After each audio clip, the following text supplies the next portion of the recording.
Hello, everyone. My name is Nathan Bird, founder of Acquisition IQ Network, as well as the Acquisition IQ podcast, as well as Acquisition Conference coming to Salt Lake City on September 3rd. We're excited about that. We also have our nationwide tour coming soon for the Acquisition Network as well. But I'm joined here with Phil Rice. He's one of our founding members of the Acquisition IQ Network, as well as he's been working as an entrepreneur for over 25 years. He's bought a company, and then he has helped to consult with the growth strategy of dozens of companies, as well as the founder or co-founder of X10ventures. So today we're going to get into one, your personal entrepreneurial story, and then two, how you have gone through multiple transactions on the buy side in helping individuals as well as companies to identify a target and to proactively make that acquisition, but also to grow their companies. Right. Nathan, such a blast. Thanks for having me. We're thrilled to have you as a member of the Acquisition IQ Network, but also just to get to know you as a person. So share with us more about the entrepreneurial journey and why did you begin? Yeah, absolutely. The entrepreneurial journey, I remember kind of out of college. Actually, out of college, I graduated and toured with an indie rock band for a while, and have always loved music, have always loved performance, and had the opportunity out of college just to explore the world and try new things. So did that for a while and found that I really wanted to be a little more local than the tour bus of waking up every morning in another city and state. And so the entrepreneurial journey for me was actually coming on with a friend who was starting a company, and it was in the electronics space. He was an electronics components distributorship, which I knew nothing about. But I saw him start this company. He had an idea. He had a space. And I was really just along for the ride and got to watch him week in, week out, solve all the problems. And, a number of years in, you've experienced this as well, but as a new young person in the small business space, every week felt like a fire. And every week it felt like the company was going to go under. And it didn't. Every time it made it, it made it every single time. And so got to watch my friend and employer at the time start something from nothing, and I thought it was amazing. And that was the beginning of a journey for me that enabled me to really go off on my own and not necessarily feel like I had to follow the tracks, One thing you just said, and I really embody the spirit of the ability to, conjure your vision. Right. And be able to articulate what you want to the world and to see it come into reality. I think that's what entrepreneurship really is.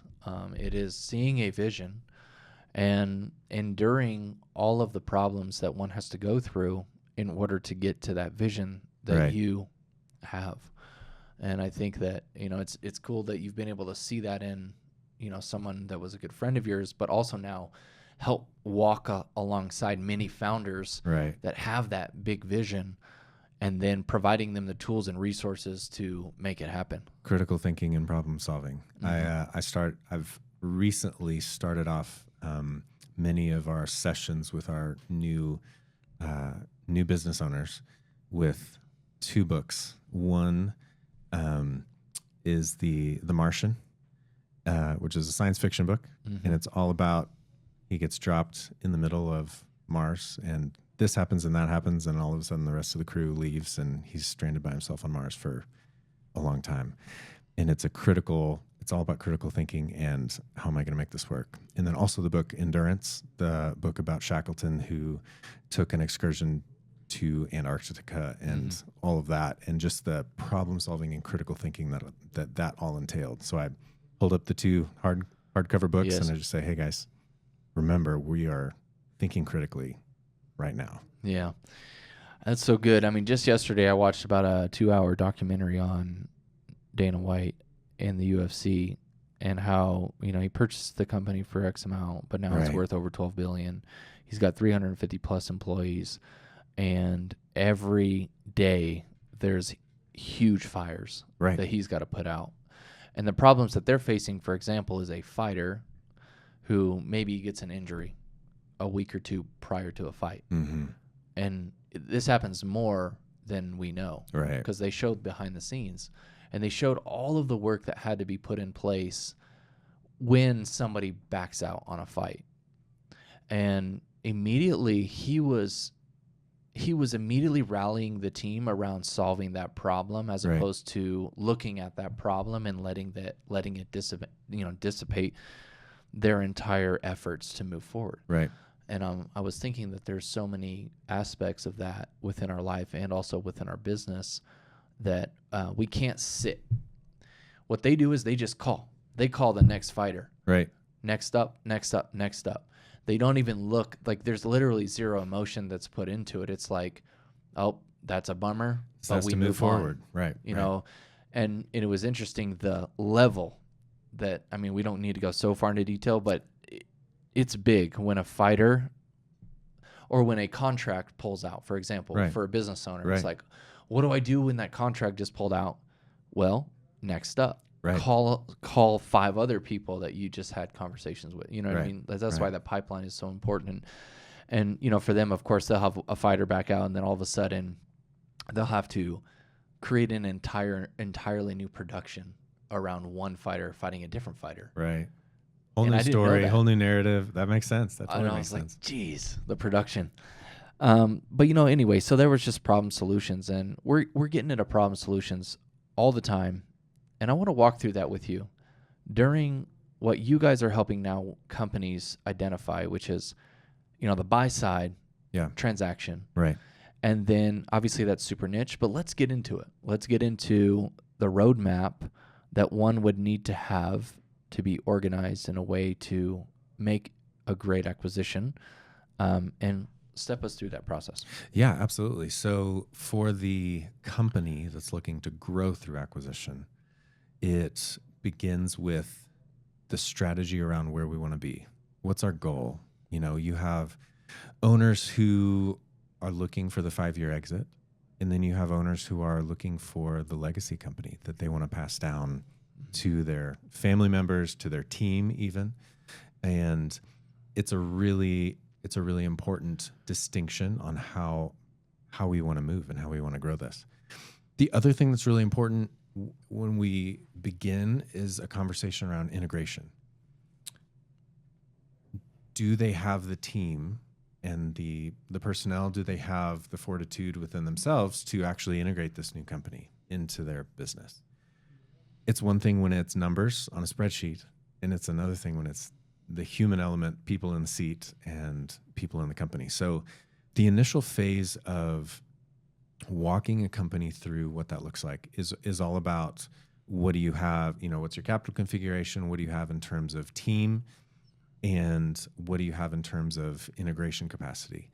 And from there, then you begin to, once you have that foundation, you move from what we have to what we need.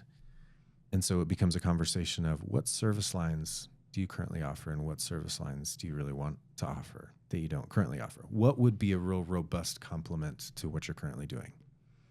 Or what geographic footprint do you currently have, and where do you want to expand that? What would make the most sense? Is it across the nation? Is it, you know, if you're on the East Coast, is it in the Midwest? Is it on the West Coast? Or do you really need the infrastructure to grow out from a central location? So is it just 20 miles down the road? Mm-hmm.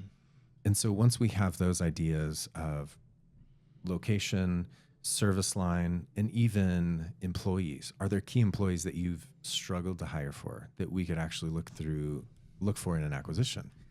I really need a good finance person. Okay, cool. Like, let's put that on the list of things that we're looking for. I like how you just broke it down. It's like what they have and what they need. Right. I mean, that's pretty simple. It's as simple right? as that. Yeah. I think we overcomplicate a lot of things in life. Right. Right. Certainly a transaction, when, you know, when there's money involved, when there's personnel involved, and we try to understand it before it even happens. You know, Right. I think haven't you ever tried to do that before in life? It's like, Oh yeah. oh, I already know what's happening, but yet you have to walk through it for it to actually happen. Right. Yeah. And some of our clients who are best positioned to make an acquisition are the ones that can be in that little bit of a gray area where I don't have to have it all figured out. I have my sights set on it. I have a little bit of a roadmap, but I don't have to have it all so dialed that I go into decision paralysis. Yes. The ones that are most successful are the ones that are willing to take action, even when things are not completely determined. Well, Bruce Lee said it best. Be like water, Right. my friend. Right.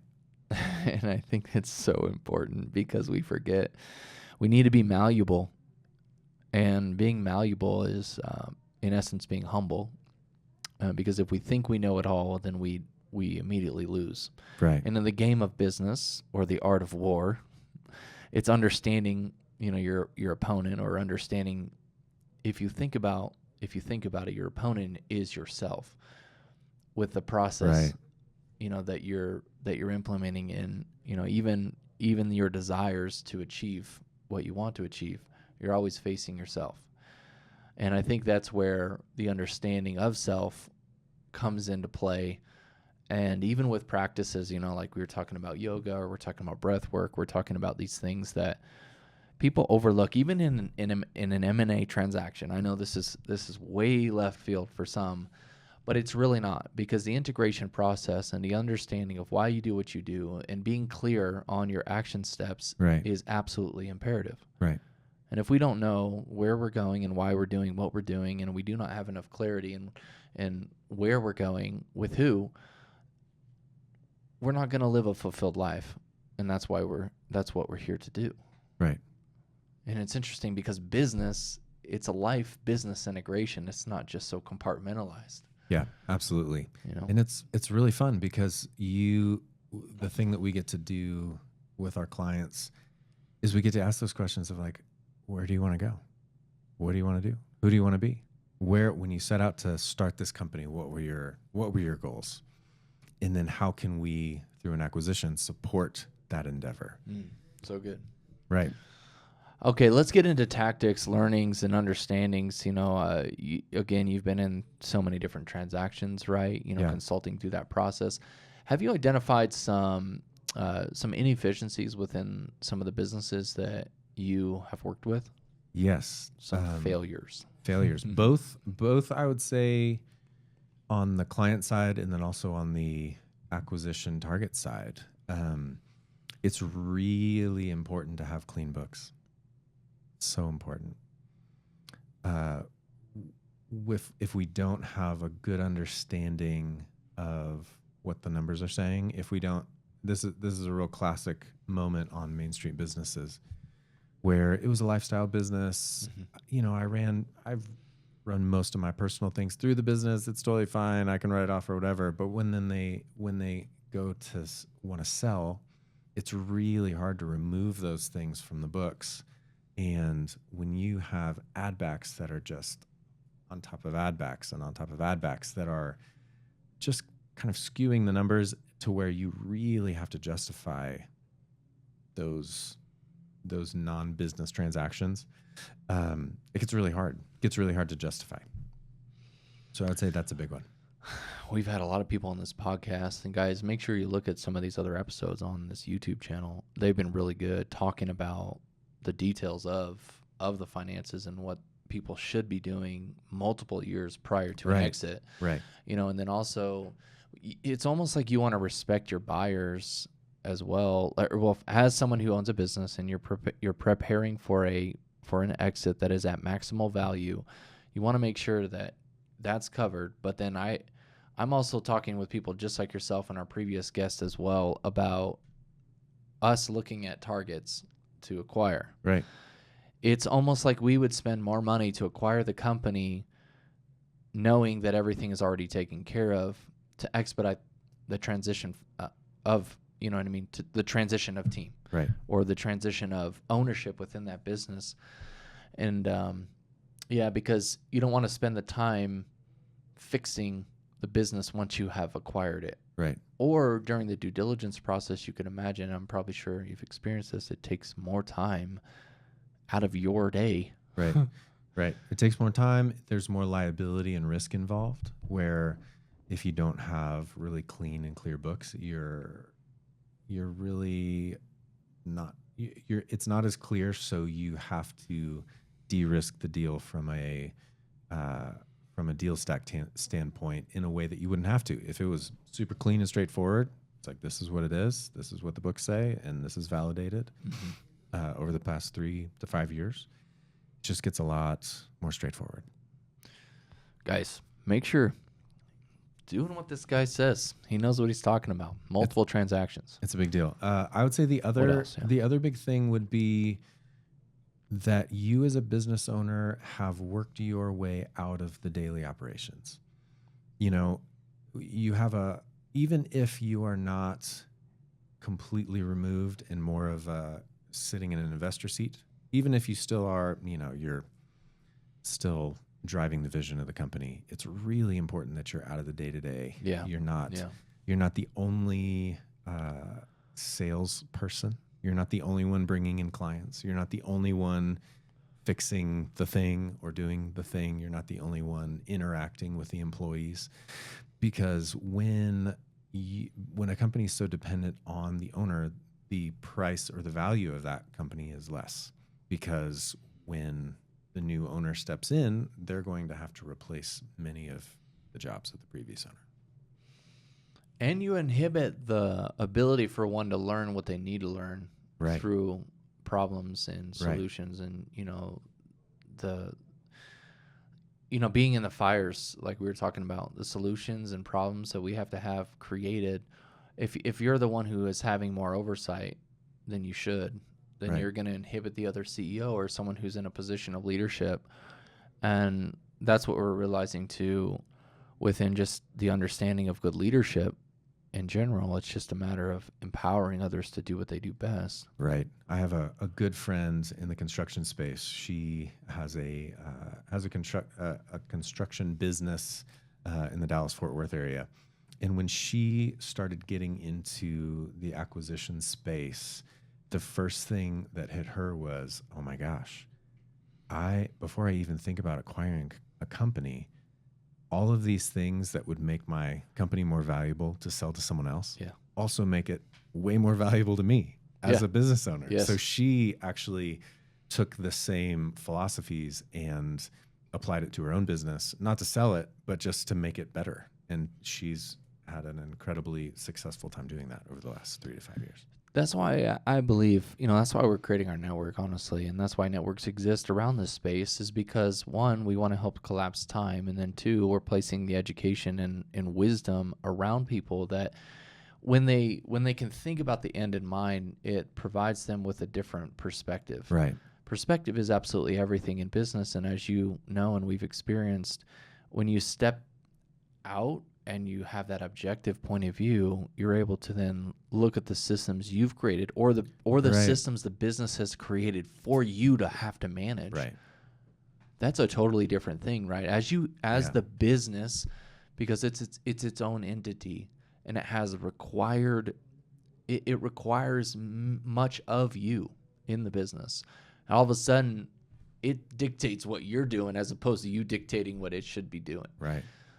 I'm sure that's some things that you've experienced. Yeah, absolutely. Absolutely. But yeah, those would be two of the big ones. That's good. There are plenty of things to be looking out for, but finances and then working yourself out of the org chart as much as possible would be huge. What else? Let's roll. Yeah. So we're here to help the viewers here have insights as to what should be done around the buying process. Absolutely. So when we are engaged with clients on kind of the initial phase of the process, we are looking at their company. We're talking through, like I said, what do we have? What do we need? Mm-hmm. And then we're really moving into a process of deal pipeline. And so the way that, different people do it different ways, but the way that X10ventures accomplishes pipeline is through just a series of different outreach methodologies, using AI, all the way from AI down to calling Main Street businesses on the phone. You know, imagine that, actually calling people and having human to human contact. And at that point in the game, I like to remind those that work with us that we're not shopping at Target. We're not going to aisle whatever and picking something off the shelf. We are now in a real live marketplace that has parts of the criteria that we've developed. Mm-hmm. You know, here we are now. This is what we need. This is what we have. This is what we need. We're building out that acquisition profile and criteria, taking that and going to market with that profile. And it's just a continual reminder to say, you know what, there may be a Target that just fits all of these things. And that is always fun when that happens. It doesn't happen all the time. And so when we're looking at live deals on market, or in the marketplace, live deals, we get to do a cost benefit analysis on each of those deals, because they won't have everything that we wanted on our shopping list. Yeah, investment criteria. Right. Negotiations, so they're term sheets that you can negotiate. I know there's like 20 different ways that you can negotiate certain things within the acquisition process, and a few of them, for example, and then I'm sure you could add multiple ones as well as you can, help us understand better. But first off, you got like the for sale by owner, and then you can, you do a term sheet of 3 to 5 year payout on X amount down. Right. There's one scenario. Mm-hmm. Have you dealt with other scenarios that have been really creative in the financing department of ways that you've been able to help companies acquire the other companies? Yeah, absolutely. So for, I think one example would be for the company, the small business owner that didn't have the foresight of like, I want to sell my company in 5 years, but more just like, I've just been rolling this thing and it's just me and a couple contractors and we just kind of do it. Scenarios where we set up a deal structure that's really about them acquiring the clients. It's much less expensive because they're just folding in this line of business into their entity. So that often is a really good deal for the buyer, not as much of a good deal for the seller, other than they didn't have a plan. They're not going to get much of an exit.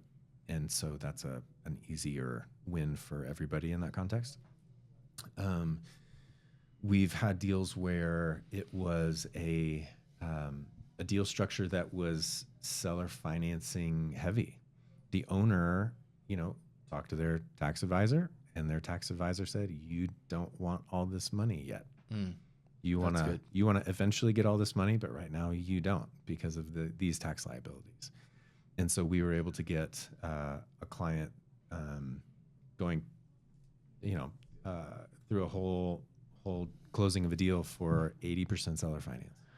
So just understanding tax implications post sale is extremely important, and that it would enable you as the seller of a business to make sound decisions. And again, it's good to have these people in your pocket before you exit or before you're even thinking of exit. Again, right. Remember, maximal value upon exit means prepping your company 3 to 5 years in advance. Right. That's what we've seen. In That's all the what we've ways. experienced. Prepping your own personal finance and tax strategy for how that is going to play out over time. So good. I mean, I've had multiple conversations with people, and they are like, "Oh, I don't plan to sell ever." Right. Like, what? How are you going to exit the company? That's one conversation. And then another is like, "Oh yeah, I'm gonna sell my company." Like, okay, when? Right. For how much? Right. To who? Nailed it. I don't know. I want to create the most value. It's like, okay, great. How are you going to do that? Yeah. Anyway, it's just. Absolutely. Yeah. I mean, I guess I sit in a different seat, right? I mean, we're not running the companies. We're like hearing from all the experts, like yourself. And it's interesting to see and have that perspective. Yeah. Yeah, absolutely. So anyway, seller financing is huge. Mm-hmm. It's an incredible leverage point as a buyer to make sure that things are as they say that they are. Another mechanism that we like to use is rolled equity. So Yes, we I have was going to ask about that. right. We have a deal right now that is very. The operations aren't contingent on the seller, but the face of the company is, in a lot of ways. The vibe that they put off and the way that they present to the world is really helpful for the company and its forward success. And so we put together a structure that included, not a lot, maybe 10 or 15 percent of rolled equity, so that they would have, they'd still be around. They would still have a lot of energy to see the success of the company in kind of the phase 2 version of it. Mm-hmm. And it's a helpful, just like seller financing, it's a really helpful stake in the ground for the new buyer to say, okay, they believe in what they're selling me to the degree that they're willing to stick around and be a part of it. It's interesting. You could probably put some caveats in that as well, as to like performance metrics that are all numbers based on what, that are all contingent. The payout is contingent upon X, Y, and Z. Right. Obviously, you don't make it so difficult for one to hit that KPI, upon their exit and how they stay on, and because you don't want to lock up somebody per se for forever, just to have them work on the company they want to get out of. Right. But no, I think it's important to have an incentive chain that continues to keep somebody on for X amount of time that would benefit the company and also would benefit the individual that just sold it, as well as the new owner. Right. Yeah, absolutely. And so when we are working with companies, we are working on that initial acquisition profile. We're working through that list of targets, and we are engaged in those negotiations. And with a lot of these, I would say with 95% of these for our corporate clients, we are looking for off-market deals, which essentially means we are inviting business owners to consider selling possibly for the first time. So they're selling for the first time? Right. So we are engaged not only with our buyer, but with an owner of a business, and we're engaged them to say, hey, you know what, this individual or this company in your business sector is really interested in acquiring your business. They have a really solid strategy for growth. It will care for your employees. It'll be a really great opportunity for everybody. Would you consider selling your company? Mm-hmm. And it's a very human conversation. It's not a numbers conversation at that point.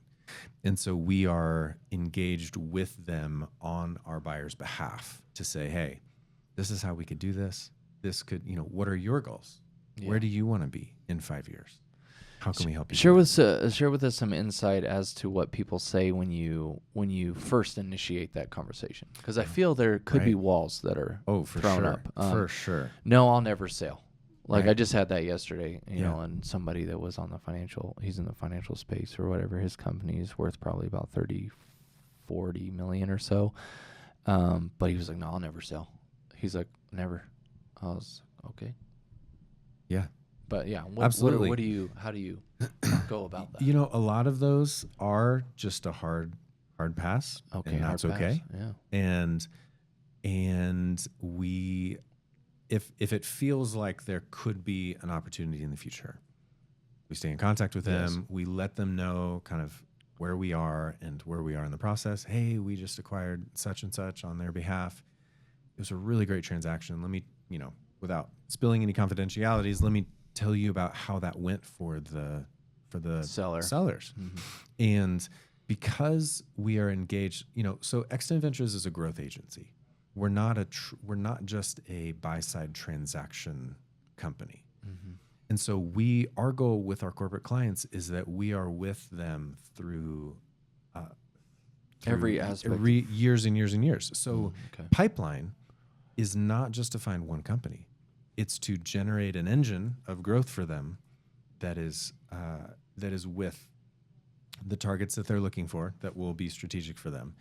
And it will be impactful over time. So we have, target number one, we talk to them, they're like, you know what, I'm not really interested. I would never sell, that kind of thing.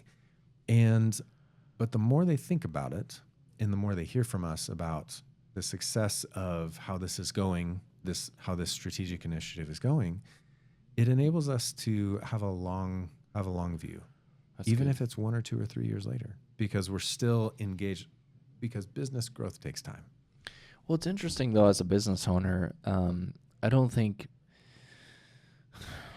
of course, people have their ways about them, and they have certain cycles of habit that they have created or their environments have created for them. But it's my suggestion to many out there that no matter your age, you always be open, always be open to change, that could potentially impact you in a positive way. Right. And again, there's more of a personal thought there as opposed to the business. But right, absolutely. And it's so personal. We come across family businesses. We come across, mother and daughter businesses. We come across partners who are in their 80s and are still trying to figure it out and trying to grow it. And it's a fantastic transition, changing of the guard. It's just it's a fantastic way to support the local community and support the economy and support individuals in fulfilling their dreams, both by growing a company and then by allowing the owners of these businesses that go to sell, helping them transition into retirement. And it can be really beautiful. What I realized during this process of interviewing and then also seeing so many different businesses that will transition from the older generation to the younger generation, we're seeing that it's more than just a transaction, just like what you're saying. Right. It's about the families that are set up, or the families that they could have set themselves up better. Right. And that's more the preventative maintenance conversation as opposed to, hey, we're actively already in this transaction and we should have done such and such, right? You've got to be able to create the most value upon the exit. But it's that's why we're here. That's why we've created what we've created today. That's what this podcast was all about, just making sure that we can have some insights as to the human side of a transaction, the purpose behind a transaction, the educational components that are needed for a buyer to identify certain shortcomings of the company that's for sale. Right. Is there anything else that you would add to this process? Yeah, absolutely. So the thing that I would add is once we get into negotiation, we have a process of due diligence that our team handles from top to bottom. We have legal, we have finance, like CPA finance, we have operation due diligence and market due diligence. What's the macro view of this one transaction? And then once we get through deal documentation and the closing of the transaction, so new owners get the keys to the kingdom, the lift goes from sourcing targets and pipeline and then transitions to integration and scale. And we don't stop doing the first thing, but the nature of the relationship for most businesses is that once we transition one acquisition from conversation, negotiation into closing and into post-close integration, the lift of the team itself, of the company that just acquired the other company, a lot of their efforts goes towards that integration. And so our role transitions from advisement on the deal structure and negotiation side to actually helping support that integration process. What are some components that make a good integration?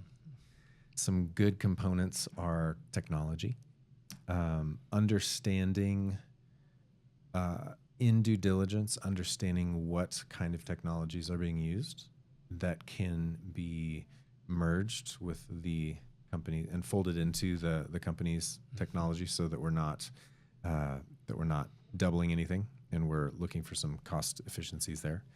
The books, like I mentioned, is a big deal in how we transition those books from the old company to the new company. And then the human element, both the employees and the customers of that group, and making sure that message feels very positive, very engaged, very forward-looking, very filled with momentum. Transitions are so important. You can have a new boss in town. Right. Yeah, the new boss. And immediately he comes in or she comes in and cuts jobs, increases pricing. And there's an entirely new culture created. Right. I think the approach that you're taking, just to make sure that culture is intact, and Yeah. I mean, I've gone through multiple due diligence processes with our own companies, and it's, you want to vibe, Right. you want to get along. How about Right. that? Right. Yeah, and you don't want to just come in and have swinging the hammer. Right. It's a lot of curiosity. Yeah. Of curiosity on the team, on the team that is acquiring, and that is kind of working through that integration, and staying open to the previous ways things happened. Yeah. And working to not change everything all at once. Yeah. I think it's important too to realize you're creating a new entity. When I've proposed joint venture partnerships with various companies, Right. It's important that I sit and be curious, just like what you're saying, and understanding of what the previous company has created, and then what can we bring to the table that will enhance this new vision that we've collectively created. Right. It's a new entity that will be formed based on the two visions that have been installed. Right. And I think that can be missed sometimes based on maybe the speed of the deal that they want to get done, or a plethora of other things that you could imagine, right? The emotional aspect of it, the families, if there's families involved, the partners.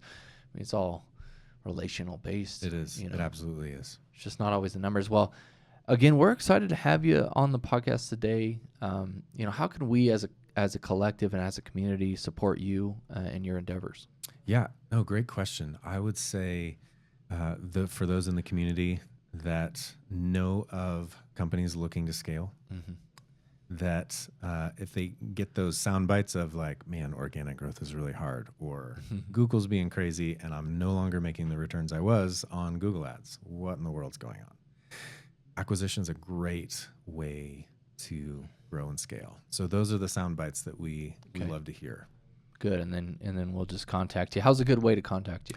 The best way would be through the website x10ventures.com. Okay. And you can reach out and schedule a call. Would love to chat.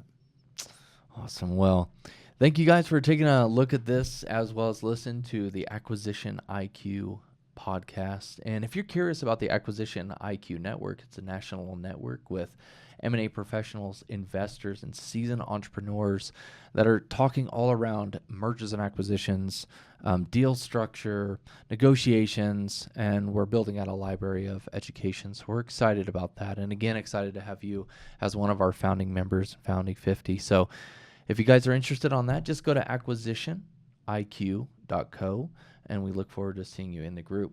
If you like more of these podcasts, make sure to comment and share with your friends, and then make sure to check out our conference, aquacon.live, which is coming to Salt Lake City on September 3rd, 2025. We look forward to seeing you there.